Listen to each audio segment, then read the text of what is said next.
The fact of the matter is, if you think you're going to create a social media, put a bunch of reels up, and make all these posts, and you're suddenly going to get rich, it doesn't matter the business you're in, you're doing it the wrong way.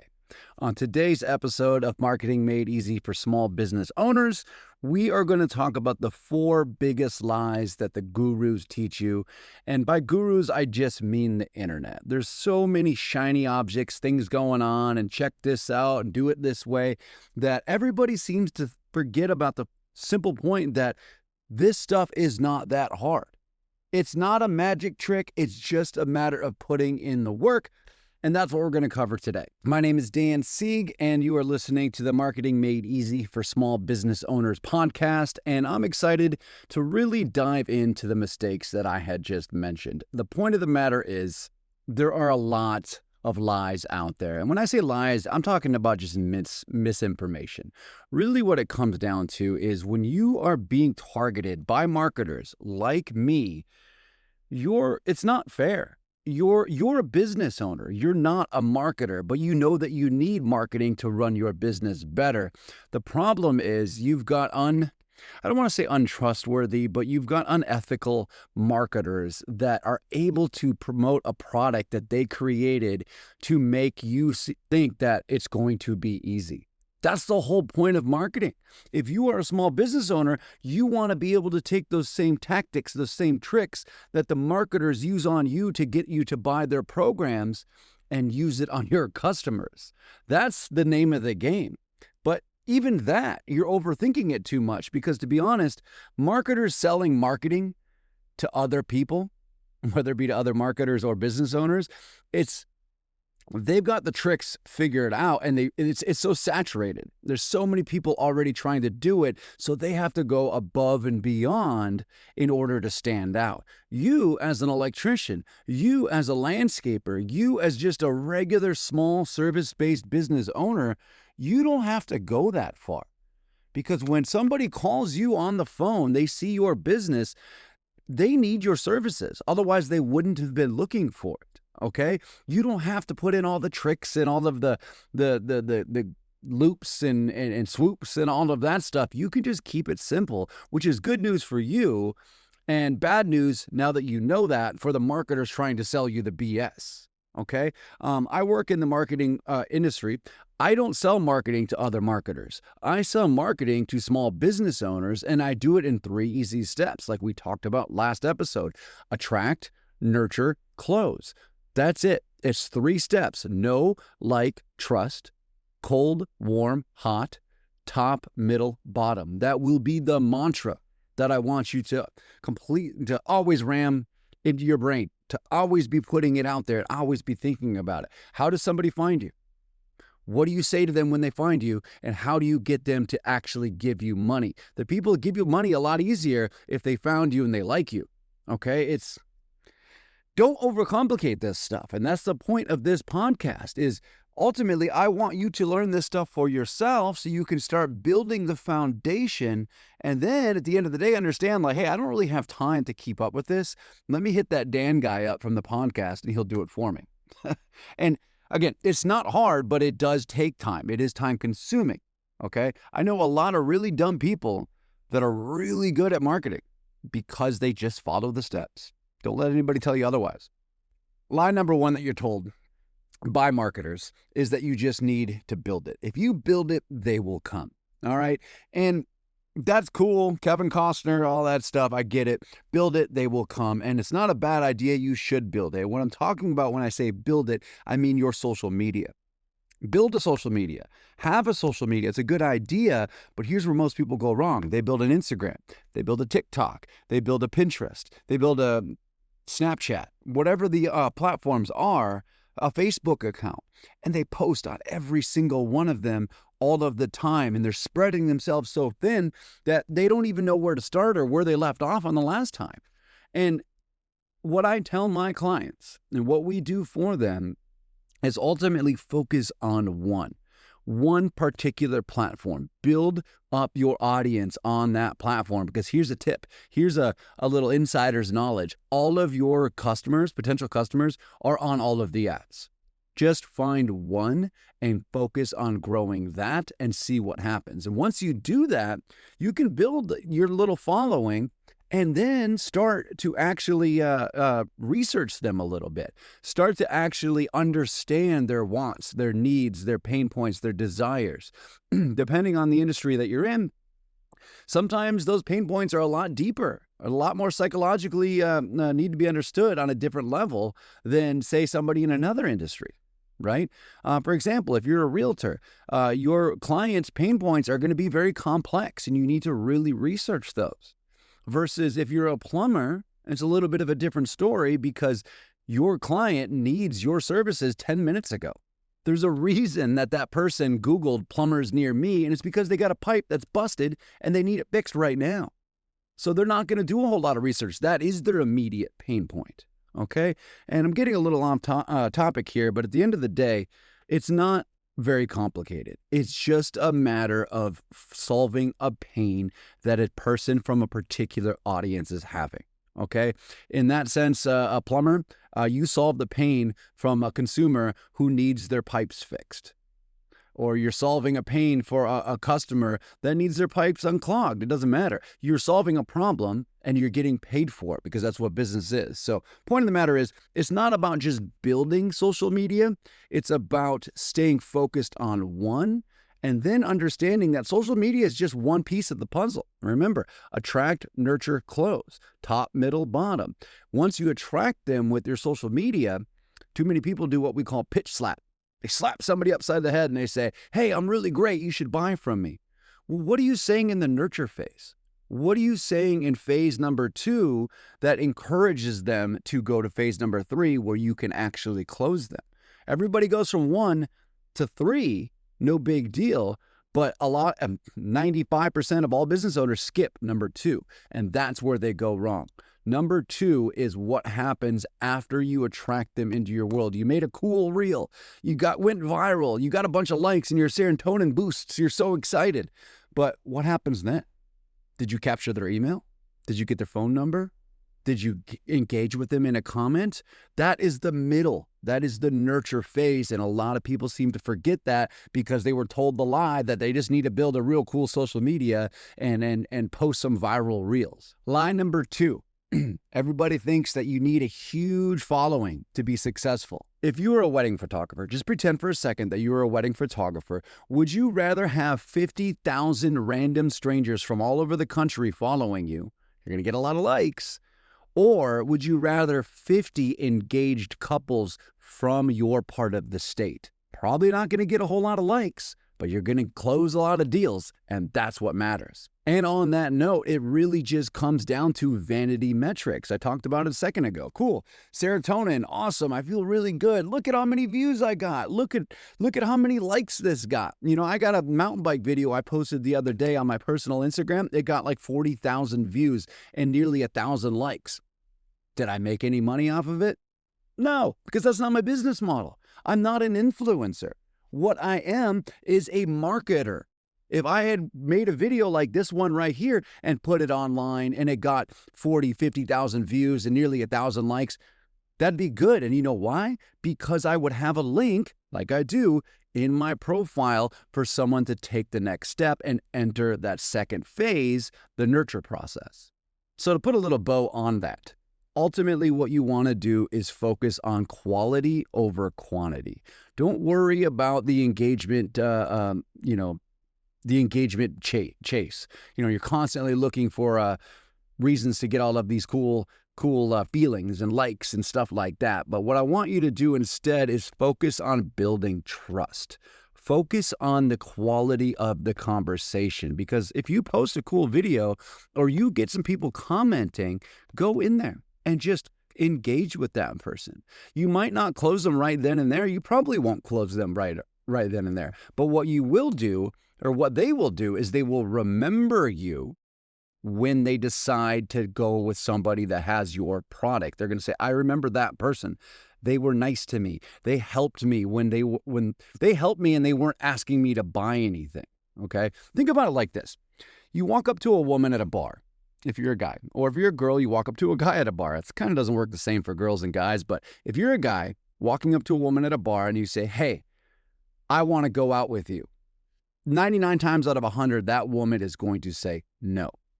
However, if you walk up to that same woman and say, hey, I would like to buy you a drink, 50 times out of 100, she's going to say yes. It's a lot less threatening of a conversion than if you just ask her out on a date right then and there. When you ask her out on a date, she doesn't know you. She doesn't like you. She doesn't trust you.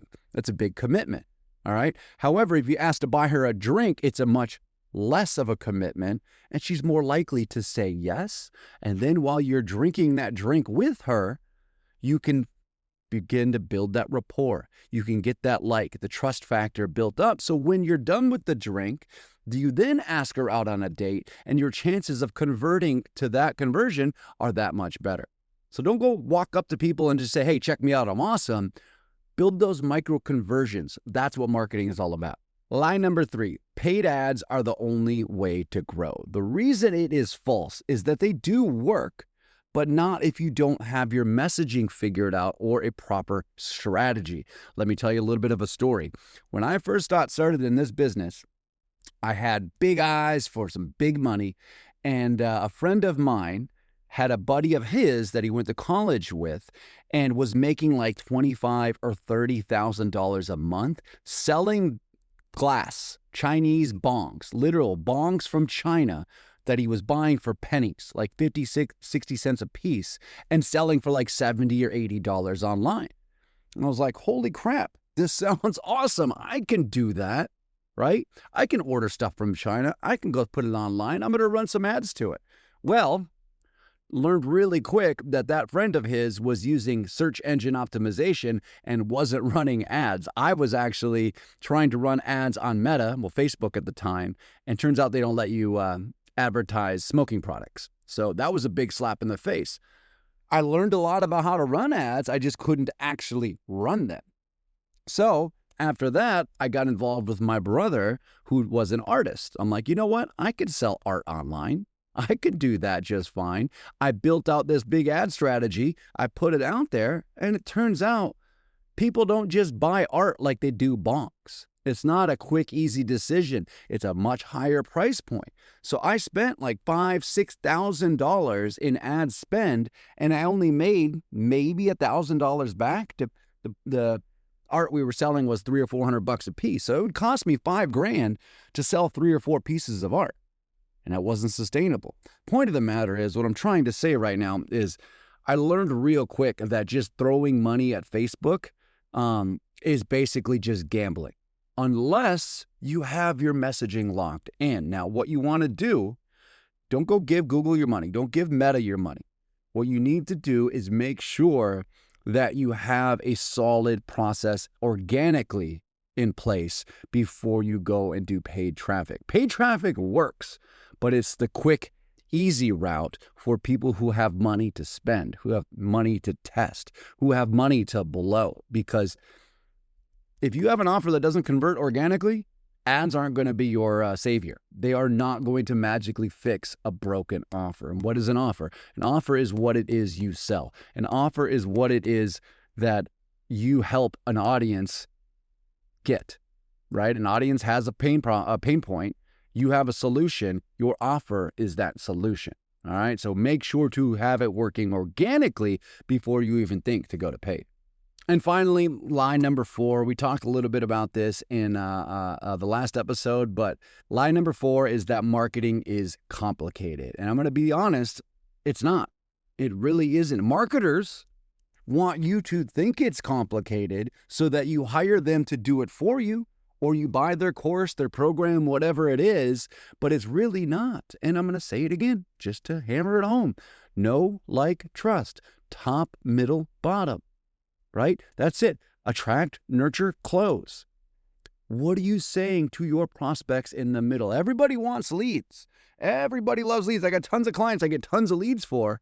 And if they're not paying me to nurture those leads, because some don't, they're trying to save a buck, that means they're responsible for it. So I get them all of the leads in the world, but then they get tied up because they don't know how to nurture them. And I give them advice and all of that, but a lot of people don't have time to do it. But if you're spending time, money, effort on getting leads, you better believe that you have to be ready to nurture them however long it takes on the way to closing them and letting them become a customer, a client, whatever it is you're looking for. Some people are selling, $20 products. You're looking for a customer. Some people are selling services, $200 a month or $500 a month. That's a client. You're on a retainer. It doesn't matter. At the end of the day, it's the same thing. You're still getting money in exchange for a service or a product. So to do it yourself, it's as simple as just not overcomplicating things. Just remember, write it down. 1, 2, 3. Attract. How do you attract your customers? How do you bring them into your world? All right. Number 2, nurture. What do you say to your customers what do you say to your prospects once they have come into your world? And then number 3, what does your sales process look like? Are you sending them to an order page? If that's the case, you don't actually speak to them. So you better believe steps 1 and 2 better be really, really dialed in, because if they're not, they're going to get to that order page and they're going to peace out unless your product is extremely valuable and very, very affordable compared to their actual pain point. If what you solve is a big deal relative to the price they have to pay, they're going to pay on an order page. Okay, we can talk about that. Shoot me a message or whatever, but what I'm getting at is if you're sending them to an order page, you got to have your marketing dialed in. If you're sending them to a phone call, like a sales call for, say, a $500 a month client, then that's going to be a little bit more forgiving when it comes to your marketing ahead of that, right? So I can be a little bit more loosey-goosey with my messaging when I know I can correct it on the phone call. Whereas the flip side is if you're doing it to an order page, you have to have your messaging so dialed in that it's such a no-brainer. Testimonials, objections, case studies, frequently asked questions, all of that stuff needs to be at various points in that process, whether it be the attract, the nurture, or the close. And then they're going to close on the other end without you ever having to speak to them. And that's the evergreen. That's the holy grail. So the actionable takeaway from all of this, if you're listening to this right now, I want you to remember the 4 lies that I talked about. Number 1, if you build it, they will come. It's about just building a social media and trying to go viral. Big lie. You need to do more than that. Lie number 2, you need a huge following to be successful. Remember that. Lie number 3, paid ads are the only way to grow. And lie number 4, marketing is complicated. Which of those ones are you guilty of believing, right? Take a look in the mirror. Take a look at what you've got going on and understand where you're going wrong. Stop buying courses from random people. Start asking the right questions to the right people, okay? When I first, about 10 years ago, I realized that I had spent my 20s just dicking around, not saving any money, not being smart, right? I made a lot of money doing what I used to do. I used to be a professional BMX rider, and I made a lot of money doing that, but I also spent a lot of money living the lifestyle of a professional BMX rider. So 10 years ago, I said, okay, what can I do to fix this? I would like to actually build something someday. So I started reading books and I started asking questions. I didn't go online and pay some guru a bunch of money to trick me into a certain strategy that was going to guarantee that I get rich. Were those people out there? Was I tempted to buy from them? Absolutely. But really, it comes down to just knowing the right questions to ask. In this case, for you, it's about marketing. Pick up a book about marketing. Learn the foundational stuff about it. Learn what the right questions are to ask so that when someone like you and me talk, you can get the most out of it. And remember, as a business owner, you don't have to know everything about marketing. You only have to know enough to have a conversation with somebody that does. And as a business owner, you have to wear all of the hats. If you try to become the best at all of them, you will get burnt out. You will not find the success that you are looking for. You have to delegate your time accordingly because you've got a lot of things going on. So just learn enough to have the right conversations and ask the right questions. That's it for today, everybody. Again, marketing isn't magic. It's simply a system that must be followed. Top, middle, bottom, 1, 2, 3. A 3-step framework. Don't overcomplicate it past that. It's just the steps that take place within those steps that can get a little confusing, a little bit overwhelming, and that's okay. That is why I am here to help you guys out. So if you like this, no BS marketing advice, that's what I'm going to be doing. This is only episode number 2. If you like what you've heard, please help me share it. Get it out there.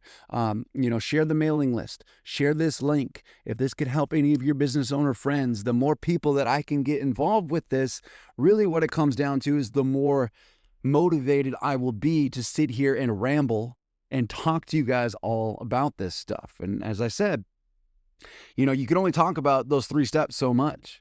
But again, there are steps within the steps that we can really hammer out. We can really, really iron out. And how deep we go is going to be based on your feedback, your comments, things like that. And whatever it is, you guys can let me know and the direction we want to go. So don't miss the next episode, everybody. I don't know what it's going to be about yet, but it's going to be awesome. I can pretty much guarantee you that. See you later.